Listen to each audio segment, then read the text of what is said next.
Ladies and gentlemen, esteemed guests, fellow seekers of life's profound truths.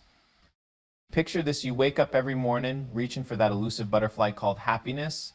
You chase it through the meadows of your mind, through the valleys of your heart, only to find it slip in through your fingers like sand in an hourglass.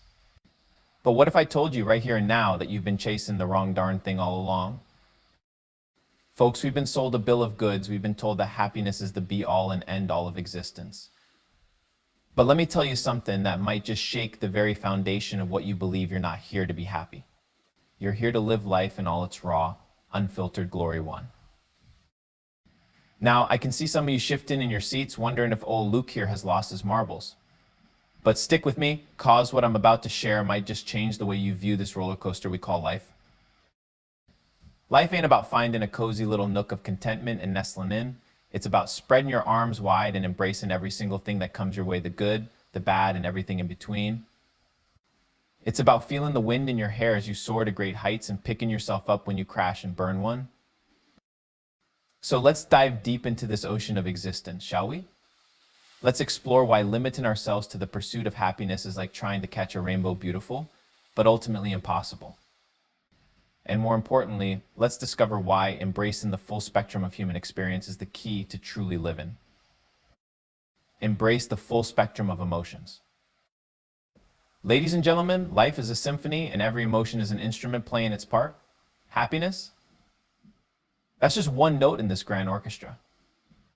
To truly appreciate the music, you've got to listen to every single instrument, from the thunderous drums of anger to the soft violins of contentment one. Think about it. When you bite into a juicy apple, do you savor only the sweetness? No, you relish the tartness, the crunch, the subtle flavors that dance on your tongue. That's what life is: a complex flavor profile that includes joy and sorrow, excitement and fear, love and heartbreak. Now, I'm not saying you should go out looking for trouble or wallowing in misery. But when those tough times come knocking, and believe me, don't shy away. Open that door wide and say, "Come on in. What have you got to teach me today?" Remember, folks, it's in the depths of our struggles that we often find our greatest strengths. It's in the face of adversity that we discover what we're truly made of. So next time you're feeling down, don't rush to push it away. Sit with it, learn from it, and let it shape you into a more resilient, compassionate human being. The pursuit of experiences. Now, let's talk about what we should be chasing instead of this elusive happiness. My friends, the real treasure isn't in buying happy all the time. It's in collecting experiences like they're going out of style one.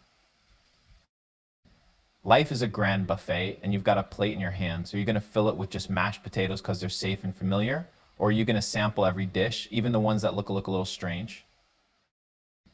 I'm telling you, go for the strange ones. Try skydiving, even if it scares you. Learn a new language, even if you sound like a toddler at first.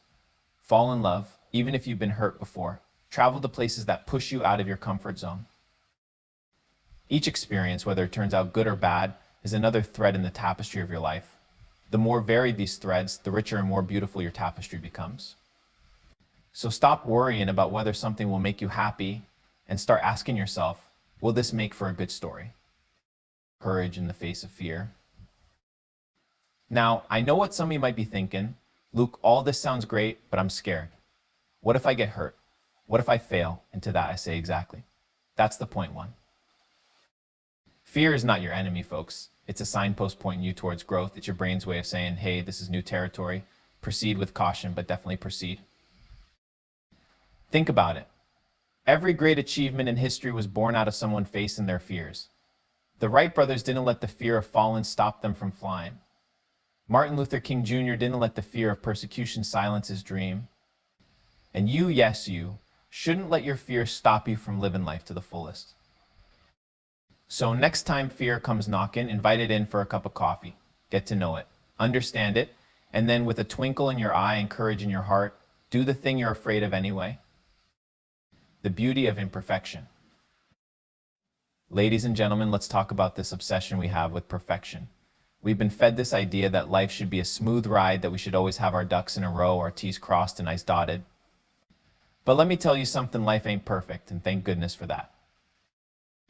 It's in the imperfections, the messy parts, the unexpected twists and turns, that life truly happens. It's the crack in the sidewalk where the flower grows. It's the scar that tells a story of survival. It's the mistake that leads to a brilliant discovery. So stop trying to iron out all the wrinkles in your life. Those wrinkles are what give you character. Embrace the chaos, revel in the unpredictability. Because at the end of the day, it's not about creating a perfect life, it's about creating a life that's perfectly, uniquely yours. The power of presence. In this age of constant distraction, where we're always thinking about the next thing, the next goal, the next level of happiness, I want to remind you of something crucial: the power of being present. Life isn't happening somewhere else, folks. It's happening right here, right now. It's in the warmth of the sun on your face, the laughter of a friend, the taste of your morning coffee. It's in the challenges you face and the victories you achieve, no matter how small. So stop postponing your life waiting for some future moment of perfect happiness. Stop saying, I'll be happy when be here now. Feel everything. Experience everything. Because this moment right here is your life. Conclusion. As we wrap up, I want you to remember this: you're not here to be happy. You're here to live, to experience, to feel, to grow one. You're here to write a story worth telling, to create a life that's rich in experiences, both good and bad. So go forth, my friends. Embrace every emotion that comes your way. Seek out new experiences, face your fears head on, celebrate your imperfections, and above all, be present in every moment of your incredible journey. Because at the end of the day, it's not about being happy all the time. It's about looking back on a life well lived, a life full of color and texture, of highs and lows, of love and loss, of triumph and defeat. That, my friends, is what it means to truly live. Thank you, and may your life be as beautifully complex and wonderfully imperfect as you are.